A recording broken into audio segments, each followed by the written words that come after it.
الجمهور الإسباني والجمهور المغربي، حيث تنتصر الأخلاق على العنصرية في عالم تلوثه مدرجات بصرخات الكراهية، وأصبحت فيه الملاعب ساحات للتمييز العرقي والديني، ووقفت كرة القدم حائرة أمام قيامها المفقودة.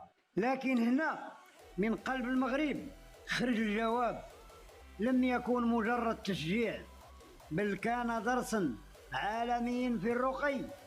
بينما انشغل البعض بالهتافات العنصرية، انشغل المغاربة بإبهار العالم بقيم العائلة والتواضع واحترام الآخر. لقد انتصر الجمهور المغربي في معركة الأخلاق قبل ما تبدأ صفارة المونديال.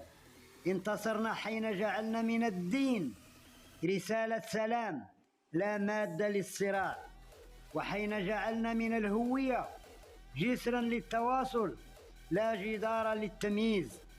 إسبانيا اليوم تواجه تحدي صورتها أمام العالم، والمغرب يقدم للعالم صورة المستقبل. يا جمهورنا العظيم، أنتم اليوم سفراء فوق العادة.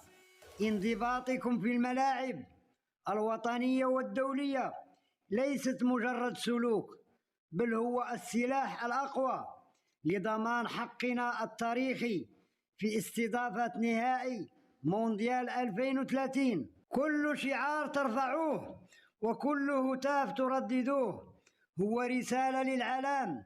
دعونا نثبت للجميع أن المغرب ليس فقط أرض الملاعب الكبرى، بل هو وطن الروح الرياضية التي لا تعرف التمييز. لنزداد انضباطا، لنزداد رقيا، لنبقى الأفضل.